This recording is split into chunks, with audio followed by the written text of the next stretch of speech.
Estamos en el programa Pastoral Contemporánea y el módulo de hoy es la misión transcultural. El tema que estamos tratando en esta sesión es la cooperación en la misión. Estamos hablando de la unidad, de la comunión y solidaridad entre las iglesias locales a nivel global. Dice el apóstol Pablo en su carta a los Filipenses: doy gracias a mi Dios cada vez que me acuerdo de ustedes. En todas mis oraciones por todos ustedes siempre oro con alegría, porque han participado en el Evangelio desde el primer día hasta ahora. Eso es lo que nos dice Filipenses, el capítulo 1, del versículo 3 al 5. El apóstol Pablo nos da un modelo de misión y cooperación para seguir. Podemos sugerir que el apóstol está definiendo el rol de la cooperación y su representación con la palabra comunión. Hermanos, dice el apóstol, sigan todos mi ejemplo y fíjense en lo que se comportan conforme al modelo que les hemos dado. En primer lugar, tenemos que tener presente que el Evangelio es la pasión por participar con el pueblo de Dios en la misión del Dios misionero. La pasión clave es por el Evangelio. Pablo nos habla acerca de la comunión del Evangelio en el capítulo 1 de Filipenses. Cuenta lo que le pasó a él y anima a los creyentes a que se comporten como es digno del Evangelio, firmes en un mismo propósito, luchando unánimes por la fe y sin temor a los adversarios. Por lo tanto, debemos participar ayudando a otros por medio de la cooperación. La pasión por el Evangelio nos debe llevar a participar, cooperar, compartir y no a competir. Compartir una empresa en común, compartir una experiencia común, la persecución, el sufrimiento, la alabanza, la debilidad y fortaleza. Compartir también privilegios en común, compartir realidades que nos tocan cotidianamente unos y otros. Compartir también por medio del dar y donar. Los filipenses participaban en el Evangelio desde el primer día, sosteniendo al apóstol Pablo. Se puede hablar de comunión. Koinonía es la palabra neotestamentaria traducida como comunión, compartir, contribución, común. Queda claro entonces la idea de compartir algo. Una empresa, un propósito, una experiencia, el dinero, debe ser compartido. Lo que se comparte entonces primero en el contexto de la iglesia es la fe. Lo que sale de esa koinonía de la fe es la koinonía de la obra. El compartir la fe viene primero y define entonces la cooperación práctica. Pero la fe común debe tener una salida a esa participación práctica y esta participación en la práctica debe tener consecuencias concretas. En segundo lugar, el Evangelio es la pasión por ser siervos en la cooperación. En el capítulo 2 hay una descripción maravillosa ahí en Filipenses única de Jesús como siervo. Luego tenemos ejemplos de otros siervos como ser Timoteo y Epafrodito. El capítulo 3 da una advertencia sobre los malos obreros. Y el capítulo 4 Pablo le ruega a Evodia y Síntique que se pongan de acuerdo en el Señor. Se habla mucho de los siervos, de servir juntos y de los problemas que hay cuando servimos juntos. Por lo tanto, este modelo del apóstol nos dice que tenemos que participar, pero encarnando el modelo de Jesucristo. Jesucristo es el modelo y actitud que debemos desarrollar como siervos e iglesias en el corazón de Dios. El capítulo 2 nos habla que Jesucristo se humilló, se rebajó voluntariamente y tomando la naturaleza de siervo se hizo semejante a los seres humanos. Se hizo obediente hasta la muerte y muerte de cruz. Entonces, Jesucristo es exaltado y Él debe ser exaltado como resultado de nuestra actitud en todo lo que hacemos, especialmente en la cooperación y todo lo que tiene que ver con la solidaridad unos con otros. El tema de fondo es relacionarnos correctamente, encarnando entonces el modelo del Señor. Nos dice el apóstol, no hagan nada por egoísmo o vanidad, más bien con humildad. Consideren a los demás como superiores a ustedes mismos. Cada uno debe velar no solo por sus propios intereses, sino también por los intereses de los demás. El primer paso entonces a la unidad y cooperación comienza con H mayúscula, con humildad. Se requiere amor, verdad, perdón, respeto, sumisión, integridad, reciprocidad. La fe bíblica no solamente tiene que ver con responder y creer un mensaje, sino tiene que ver precisamente con vivir este mensaje en el mundo concreto, el mundo de la riqueza y la pobreza, el de la injusticia y corrupción, el de divisiones y rivalidades. Epafrodito arriesgó su vida para atender las necesidades de Pablo. No solo se lo menciona como hermano, colaborador, sino como compañero de lucha. implica el nivel más alto en la cooperación. Es la figura tomada precisamente de los soldados romanos cuando están espalda contra espalda, pegados ahí uno con el otro, enfrentando al enemigo. A tal punto entonces que el enemigo no puede distinguir cuándo comienza uno y cuándo termina el otro. Es alegrarnos, sufrir y avanzar por lo mismo, compañeros de lucha. Como siervos, nuestra presencia, nuestro compromiso, nuestra flexibilidad y cooperación tienen que ser indispensables. Junto a esto debemos enriquecer el diálogo entre todo el cuerpo de Cristo. La Iglesia global tiene que ver que aunque no hay norte ni hay sur, este u oeste, sino lo que hay es un solo cuerpo. En tercer lugar, tenemos que mencionar que el Evangelio es la pasión por conocer más al Señor. Podemos estar trabajando muy fuerte y haciendo muchos planes, pero no debemos descuidar la pasión de conocer a Jesús. Algunas veces falta pasión hacia Cristo. Podemos estar muy emocionados con el programa de la iglesia, la organización o la institución, pero no tanto a veces con el Señor mismo. Nos involucramos tanto haciendo planes que corremos el riesgo de olvidarnos de Jesucristo. Nuestra primera prioridad como siervos será siempre conocerlo a Él. Lo que le importaba al apóstol Pablo era conocer a Jesucristo. Ahí es donde comienza la pasión. Ahí es donde comienza la pasión en la cooperación. Por lo tanto, debemos conocer más al Señor y participar entonces, como dice el apóstol, en sus sufrimientos. Lo he perdido todo a fin de conocer a Cristo, experimentar el poder que se manifestó en su resurrección, participar en sus sufrimientos y llegar así a ser semejante a Él en su muerte. El apóstol entonces nos deja un legado.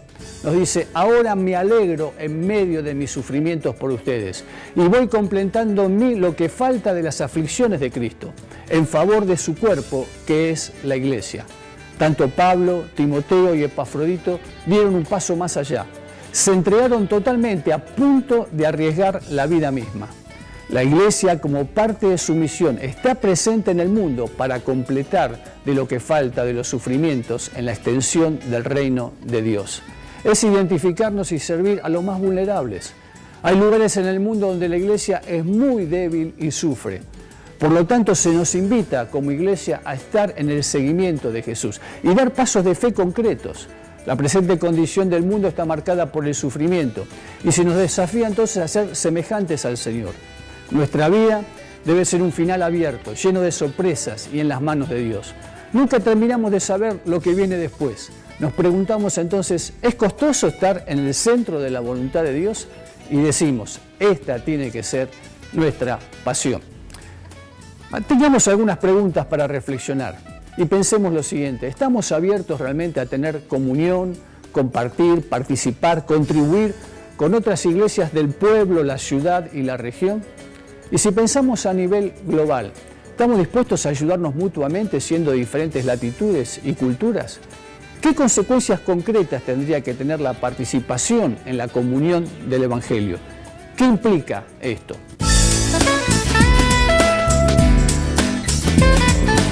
Ahora bien, cuando llegamos a este punto, una pregunta que tenemos en la mente por lo general es ¿de dónde vamos a sacar los recursos para realizar la misión de alcance universal e integral? Es una pregunta clásica de los líderes, de los siervos, de los pastores. Es la misma pregunta que se hacían los discípulos cuando estaban con Jesús. El Evangelio de Marcos lo registra muy bien en el capítulo 8 de su Evangelio. Jesucristo les dice entonces, tengan cuidado.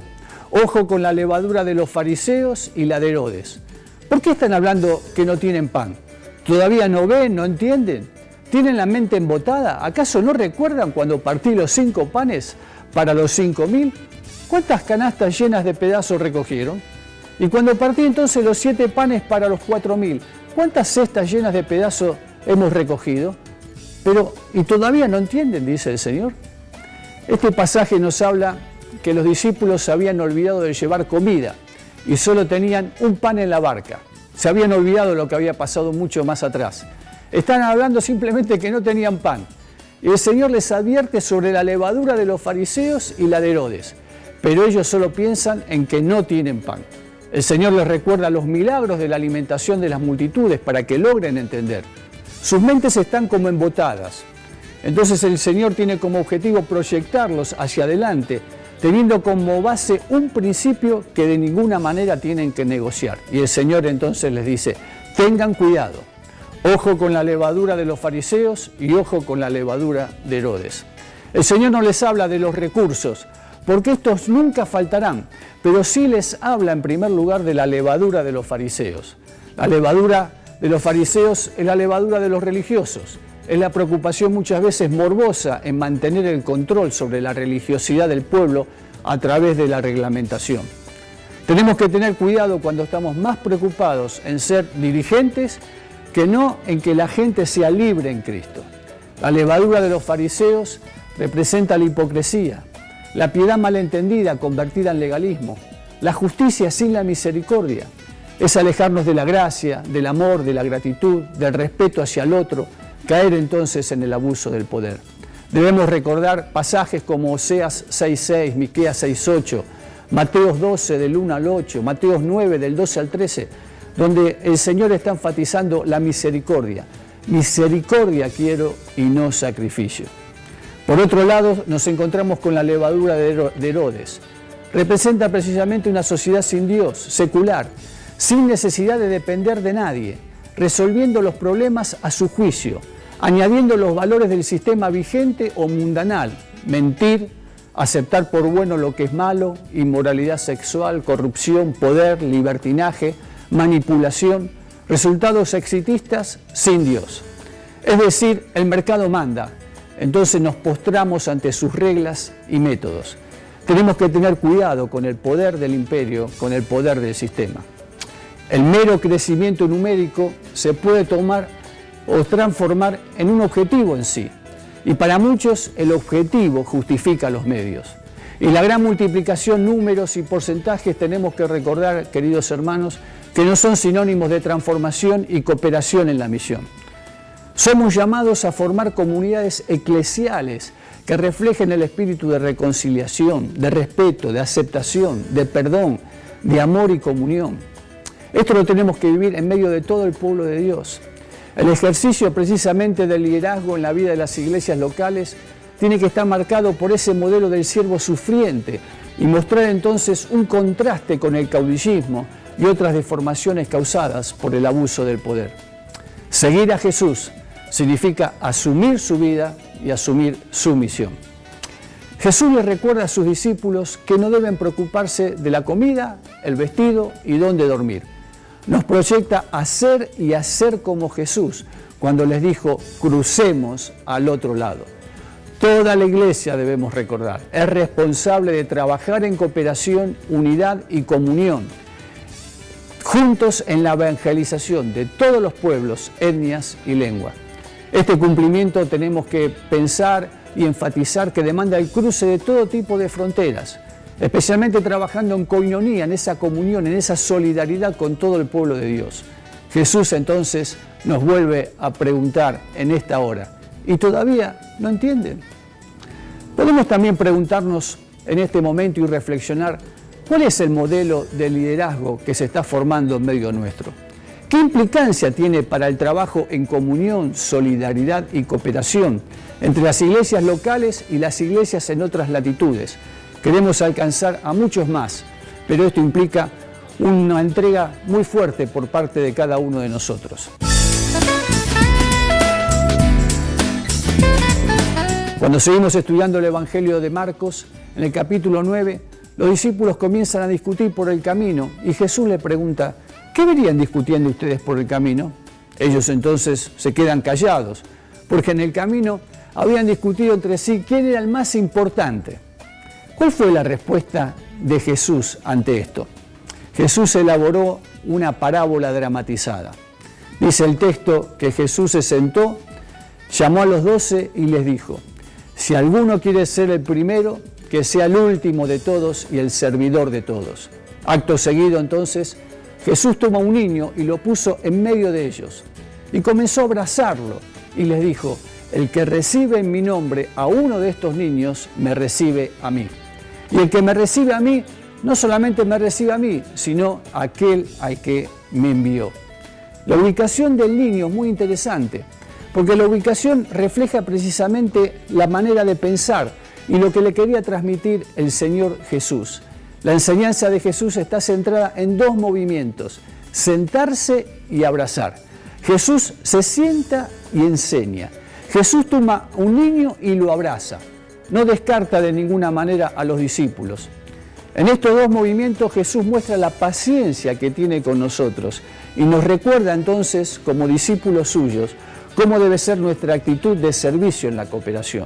No hacer nada por egoísmo, no hacer nada por vanidad, ser humildes, considerando a los demás, velando no solo por nuestros propios intereses, sino también por el de los otros. Servir, amar, abrazar, recibir a otros y dar oportunidades. El Señor está presentando un modelo de relación, es un modelo de comunión que tiene que ver con la sencillez, con la humildad y la pequeñez. Jesucristo nos presenta un modelo donde precisamente Él está mostrando quién es el enviado de Dios. Es esta persona niño. Y nos dice el Señor Jesús en el Evangelio de Marcos: les aseguro que a menos que ustedes cambien y se vuelvan como niños, no entrarán en el reino de los cielos. Por lo tanto, el que se humilla como este niño será el más grande en el reino de los cielos. Nos habla del modelo de la humildad en la comunidad del reino y de la necesidad de cambiar para pertenecer a este reino.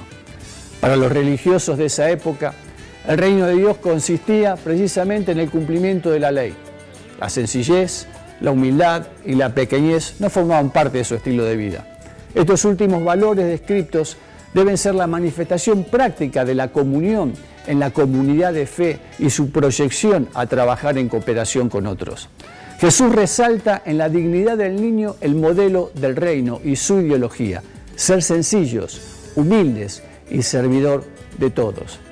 Este mensaje no es para los niños, es para nosotros los adultos. Jesús corrige los valores y la conducta contraria al reino. No tener en cuenta a los niños, a los siervos sencillos, a las personas, significa no tener en cuenta a los débiles y desprotegidos. Seguramente las comunidades eclesiales de esa época podían tener los mismos problemas que tenemos hoy. ¿Cómo manejar el poder en nuestras relaciones eclesiales sociales? Los niños nos recuerdan lo que fuimos antes de llegar a lo que somos ahora. Y tenemos que reconocer que a veces somos prepotentes y demasiados confiados en nosotros mismos. Seguir a Jesús implica no quedarnos detenidos en nuestra manera de privatizar la misión. La misión no tiene dueño y no es un capital privado. La misión es de Dios y nosotros solo instrumentos donde se nos invita a participar de ella. Marcos da el antídoto y la respuesta al problema, ahí también en Marcos en el capítulo 10. Nos dice que debemos arrepentirnos y cambiar, sentir dolor y vergüenza, recibir el reino de Dios como niño, volvernos pequeños, humildes y sencillos. Marcos dice en ese mismo capítulo que a Jesús se le acercaron entonces Jacobo y Juan, pidiendo que se les concediera en el reino estar sentado uno a la derecha y el otro a la izquierda. Los otros 10, al oír la conversación, dice el texto, que se indignaron. Quizás su indignación tiene que ver en que deseaban lo mismo y les ganaron de mano. Jesús sigue teniendo paciencia y les vuelve a enseñar. Nos enseña a todos y nos vuelve a decir: como ustedes saben, los que se consideran jefes de las naciones oprimen a los súbditos y los altos oficiales abusan de su autoridad. Pero entre ustedes no debe ser así. Al contrario, el que quiera hacerse grande entre ustedes deberá ser el servidor de todos. El que quiera ser el primero debe ser esclavo de todos. Porque ni aún el Hijo del Hombre vino para que le sirvan, sino para servir y dar su vida en rescate por muchos. Hoy nos encontramos, por lo general, con una sociedad carente del conocimiento del Evangelio, pero con conocimiento de cómo funcionan las estructuras de poder. Se destaca la prepotencia, la arrogancia, se observa la ambición, la soberbia, el egoísmo. Esto también muchas veces ocurre en la vida de la iglesia. Se contrapone lo que los discípulos quieren y lo que Jesús vino a hacer. La discusión que los discípulos tuvieron en Marcos 9:34 sobre quién es el más importante ya quedó atrás. Ahora el tema que les ocupa es quién ocupará el primer lugar. ¿Quién tendrá más ventajas? ¿Quién tendrá más privilegios? Jesús responde, entre ustedes no debe ser así. El requisito para ser grande es ser servidor. Lo trascendente es renunciar a un afán de dominio y tener un sello completamente distinto. Ser servidor de todos, ser esclavo de todos. El requisito es ser diácono, servidor. Jesús con su ejemplo indica que el poder es para servir, para amar al prójimo. Y la grandeza implica la capacidad de ser humilde.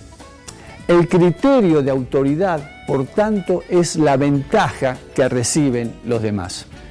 Si nuestra perspectiva, queridos hermanos, es autoritaria y verticalista, nuestro estilo de vida será impositivo. Por lo tanto, nunca estaremos cuestionando los abusos de autoridad o poder. Jesucristo vivió el grado más alto de grandeza a través del servicio para luego entregarlo a la Iglesia. Por eso, desde ese momento, el fundamento para una institución y sociedad sana solo puede ser una imagen invertida del poder, basada entonces en el amor, la comunión, la solidaridad, la verdad, la justicia y el servicio. La grandeza, importancia y poder es para servir, cooperar y no para servirme. A esta altura, lo que viene a mi mente es preguntarnos si podemos reflexionar entre nosotros, ¿cómo está la Iglesia de Jesucristo en nuestra región? En nuestros países, ¿en qué estado se encuentra la iglesia local? Lo cierto es que el Señor quiere cambiar nuestra mentalidad y pragmatismo. Jesucristo quiere arrancar completamente de nuestras vidas el afán de dominio de una persona sobre otra. Es una actitud interior esta. La eclesiología de la iglesia, volvemos a enfatizar, debe ser una imagen invertida del poder. La comunidad del reino de Dios está basada en que cada uno es servidor de todos los demás, practicando de esta manera la comunión. Por eso, y más que nunca, necesitamos ser rescatados por Dios y asumir entonces nuestra vulnerabilidad. Algunas preguntas para reflexionar en este momento. ¿Qué pienso y siento cuando entiendo que me debo volver humilde, sencillo y pequeño? ¿Qué es la humildad, simplicidad y pequeñez? ¿Son otros quizás una amenaza para mí? ¿Por qué? ¿Qué implica recibir, abrazar y bendecir a otros? ¿Tiene que ver nuestro modelo de iglesia con el triunfalismo, con el estatus, con la fuerza, con el poder, resultados, autosuficiencia? ¿Cómo manejar el poder realmente en nuestras relaciones eclesiales, sociales? ¿Qué es lo que debe entonces ser evidente en nuestra vida cuando servimos en la iglesia y trabajamos en cooperación con otros para llegar a los pueblos menos evangelizados? ¿Cómo es nuestra forma de actuar cuando vamos a servir a otra cultura y etnia? ¿Cómo es entonces nuestra perspectiva sobre el poder, el estilo de servicio o el liderazgo? Dios nos desafía a ser siervos de todo y preguntarnos si soy siervo de todos o soy pastor solamente de algunos, o Dios me ha llamado a ser realmente pastor de todos. Después de lo acontecido con los discípulos, Jesús tuvo un encuentro con alguien muy particular, y fue con el ciego Bartimeo. La historia sobre el ciego Bartimeo tiene mucho que enseñarnos sobre la evangelización, sobre la cooperación y sobre la solidaridad. Porque la evangelización, la comunión, coinonía, la solidaridad es sencillamente dar valor al otro, valorizar al prójimo. Es saber preguntar, ¿qué quieres que haga por ti? Es la pregunta que el Señor Jesús le hizo a Bartimeo. Es muy común observar que los comentarios de Marcos sobre los discípulos siempre están caracterizados en que no entienden, tienen la mente embotada. En otras palabras, no ven todo como debe ser. Les falta claridad y visión completa. El tema central muchas veces en el Evangelio de Marcos es la posibilidad de ver correctamente. Nosotros muchas veces nos encontramos en el mismo proceso que los discípulos. No vemos con claridad y no entendemos. Y necesitamos alcanzar una visión más clara de la misión, la evangelización y de la comunión. Quizás nos encontramos en medio de un proceso como el ciego de Betsaida, ahí en el capítulo 8 de Marcos. Pero en este proceso hay esperanzas y posibilidades futuras. El ciego de Betsaida como el ciego Bartimeo, llegaron a ver. También vieron los discípulos y la esperanza es que también hoy podemos ver nosotros. Nosotros podemos alcanzar una visión más clara de la misión, pero hay un precio para pagar. El seguimiento a Jesús y el proceso de recibir la vista van de la mano. Existe una revelación, discipulado y discernimiento progresivo. Somos llamados a una conversión constante y continua, a un camino de santificación progresivo. Esto nos permite abrir las mentes y corazones. Jesús pregunta y marca su valorización por el hombre. En este caso le preguntó al ciego Bartimeo, ¿qué querés, Bartimeo, que haga por vos? Marca su sencillez. Está abierto ante las necesidades del otro. Está dispuesto, está disponible. La respuesta del ciego es, quiero ver. Es su respuesta, pero de ninguna manera es una imposición de Jesús. Se sana. Es un milagro de Jesús en ese momento. Su fe lo ha sanado. Decide entonces seguir a Jesús y hay transformación. Qué interesante que Marcos le da valor al protagonista del pasaje, indicando su nombre. No es un ciego y mendigo sin nombre. Esto es muy significativo. Tenemos que aprender la manera en que Jesucristo respondió a la necesidad de la persona. Bartimeo es una persona marginada. Se la considera pecador en medio de la sociedad de ese momento. Está marginado socialmente y expulsado del mercado en términos económicos también. Marginado del aprecio, de la estima de los demás, sencillamente por su ceguera. Tiene que estar entonces mendigando y se siente solo. Y vale la pena preguntarnos en esta sesión, ¿cómo responden entonces nuestras tradiciones o trasfondo teológico a la solución de los Bartimeos de hoy? Algunos harían imposición de manos, orar y pedir sanidad. Otros seguramente tratarían de resolver su situación económica, enseñarles a leer en braille, conseguir un perro guía, buscarle empleo, concientizarle por su condición de explotado. Otros responderían de acuerdo al ministerio del cuerpo. Bartimeo necesita amor, aprecio, perdón y aceptación. Otros dirían que acepta al Señor Jesús en primer lugar, que lo acepte como su Señor y Salvador. Seguramente, con énfasis tan variados, el ciego conocería a un aspecto de Cristo o conocería a una manera determinada a Jesús, pero faltaría algo, responder a la manera de Jesús. Parece que Jesús no usó métodos de evangelismo. Su único método fue la apertura a la necesidad del otro. Ante el clamor de Bartimeo, Jesús se detiene, lo manda a llamar y después le dirige la pregunta. Todas estas acciones, nuevamente enfatizamos, valorizan a la persona y no a un método, no a una ideología o doctrina.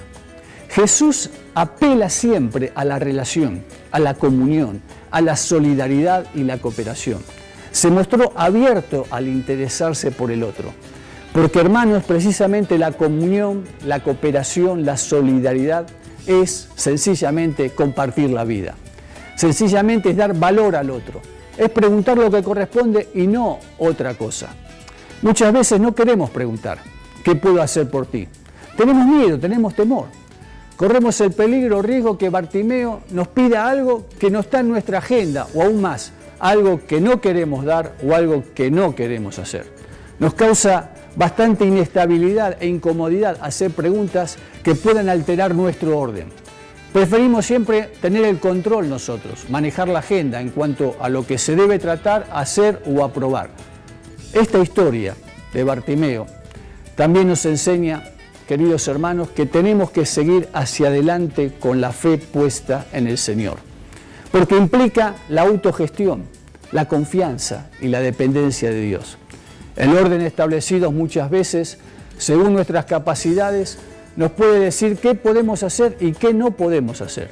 Bartimeo decide rechazar el rol que la multitud le quiere imponer. No acepta quedarse ciego, mendigo y callado. Rechaza esa condición. Entra en escena en el momento no señalado. Decide ir a Jesús como su principal recurso. Rompe el molde, no acepta papeles impuestos. Está en juego precisamente quién es Jesús y qué es para mí. Seguir a Jesús es aprender a dejar algo, una barca, un manto, una forma de pensar y actuar. Bartimeo dejó todo, arrojó su capa, dio un salto, no esperó, Se abrió camino, no se conformó con el lugar que le habían dado y se acercó a Jesús. Seguramente pensó, soy ciego, pero no me voy a quedar así. Comienza a sanarse en el instante mismo que decide ir al Señor. El milagro es romper con los estándares y barreras que nos pone muchas veces la gente o que muchas veces nos colocamos nosotros mismos.